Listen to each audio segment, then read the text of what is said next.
South Africa.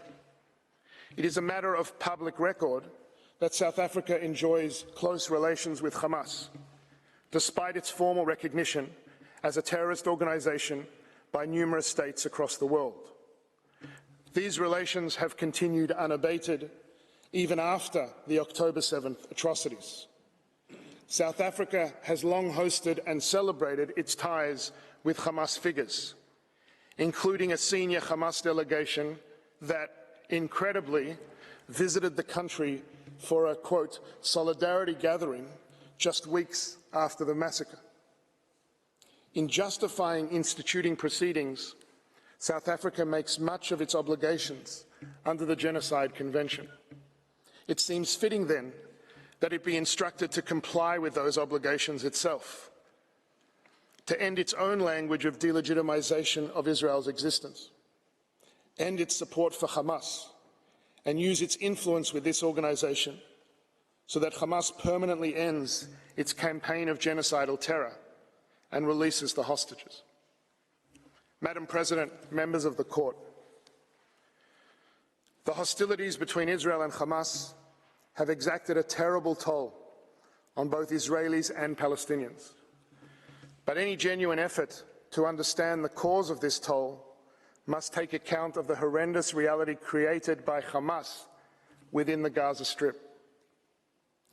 When Israel withdrew all its soldiers and civilians from Gaza in 2005, it left a coastal area with the potential to become a political and economic success story. Hamas's violent takeover in 2007 changed all that. Over the past 16 years of its rule, Hamas has smuggled countless weapons into Gaza and has diverted billions in international aid, not to build schools, hospitals, or shelters to protect its population from the dangers of the attacks it launched against Israel over many years, but rather to turn massive swaths of the civilian infrastructure into perhaps the most sophisticated terrorist stronghold in the history of urban warfare. Remarkably, counsel for the applicant described the suffering in Gaza as unparalleled and unprecedented, as if they are unaware of the utter devastation wrought in wars that have raged just in recent years around the world. Sadly, the civilian suffering in warfare is not unique to Gaza. What is actually unparalleled and unprecedented is the degree to which Hamas has entrenched itself within the civilian population and made Palestinian civilian suffering an integral part of its strategy. Hamas has systematically and unlawfully embedded its military operations, militants and assets throughout Gaza, within and beneath densely populated civilian areas. It has built an extensive warren of underground tunnels for its leaders and fighters, several hundred miles in length, throughout the Strip, with thousands of access points and terrorist hubs located in homes, mosques, UN facilities, schools, and perhaps most shockingly, hospitals. This is not an occasional tactic.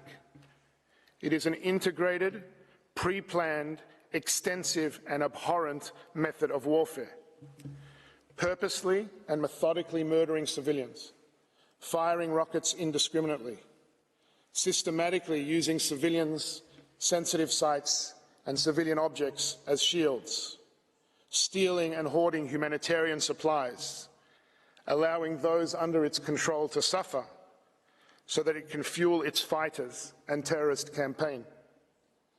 The appalling suffering of civilians, both Israeli and Palestinian, is first and foremost the result of this despicable strategy. The horrible cost of Hamas not only failing to protect its civilians, but actively sacrificing them for its own propaganda and military benefit.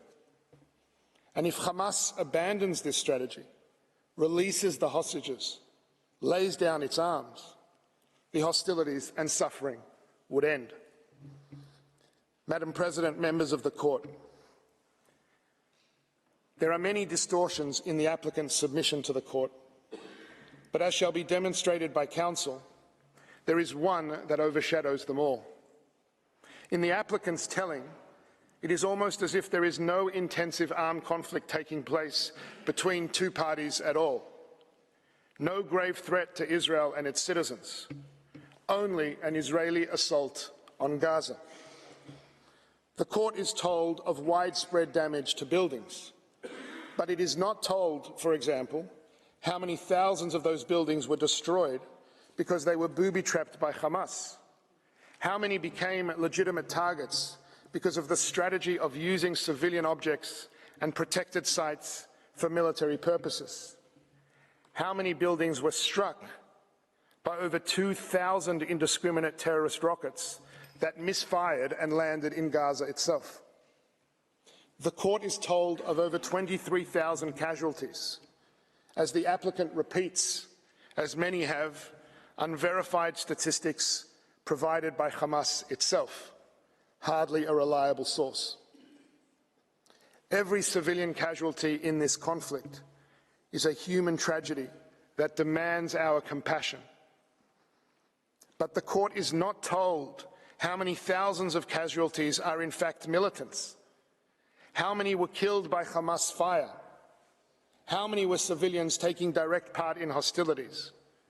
And just how many are the result of legitimate and proportionate use of force against military targets, even if tragic? And the court is also told of the dire humanitarian situation in Gaza. But it is not told of Hamas's practice of stealing and hoarding aid. It is not told of the extensive Israeli efforts to mitigate civilian harm, of the humanitarian initiatives being undertaken to enable the flow of supplies and provide medical attention to the wounded. The applicant purports to describe the reality in Gaza, but it is as if Hamas and its total contempt for civilian life just do not exist as a direct cause of that reality.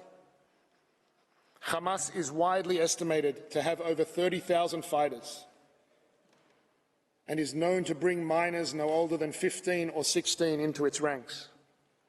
They are coming for us. But in South Africa's telling, they have all but disappeared.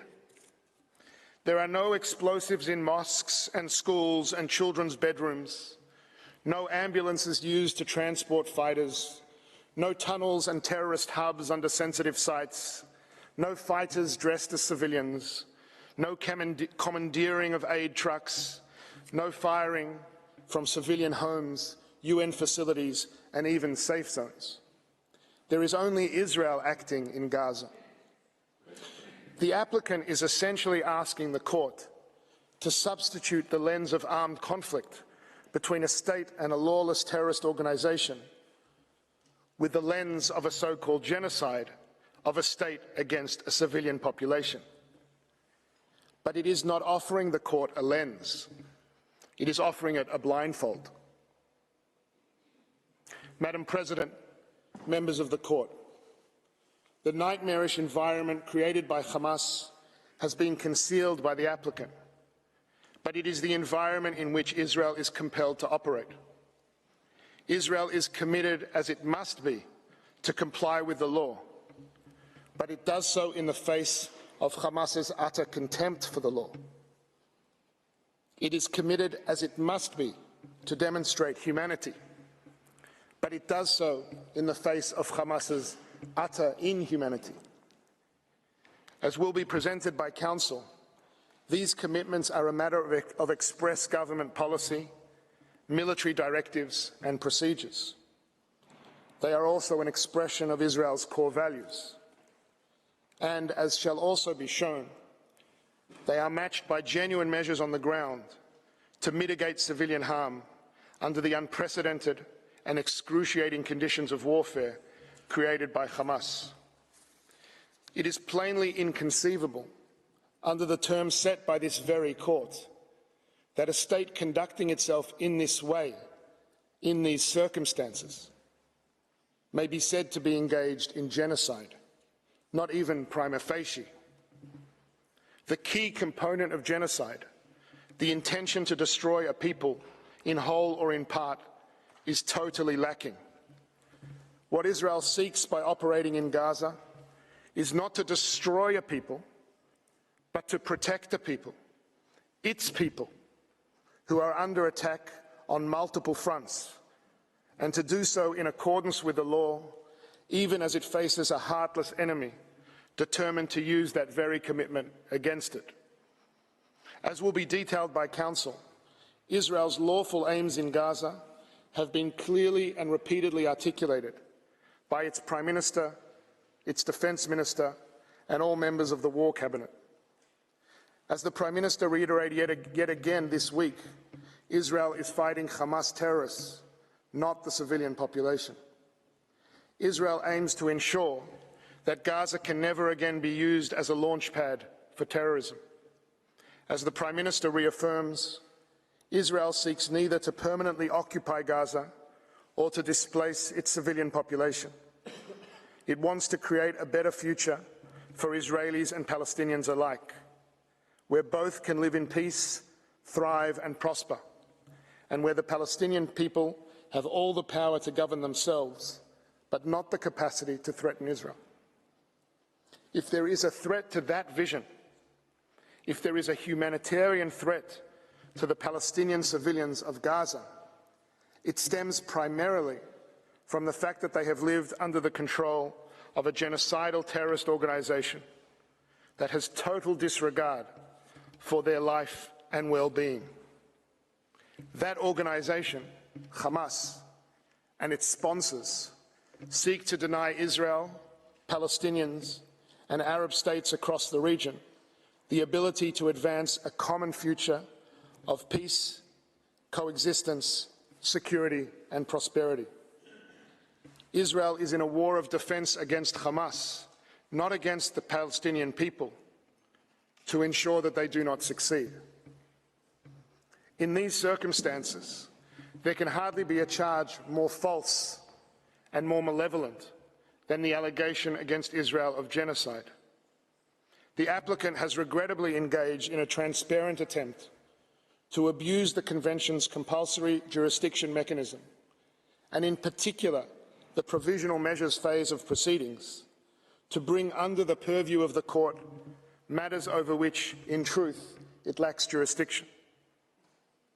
Madam President, members of the Court, the Genocide Convention was a solemn promise made to the Jewish people and to all peoples of never again.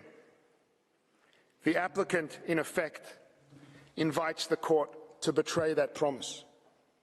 If the term genocide can be so diminished in the way that it advocates, if provisional measures can be triggered in the way that it suggests, the Convention becomes an aggressor's charter. It will reward, indeed encourage, the terrorists who hide behind civilians at the expense of the states seeking to defend against them. To maintain the integrity of the Genocide Convention, to maintain its promise and the Court's own role as its guardian, it is respectfully submitted that the application and request should be dismissed for what they are, a libel designed to deny Israel the right to defend itself according to the law from the unprecedented terrorist onslaught it continues to face, and to free the 136 hostages Hamas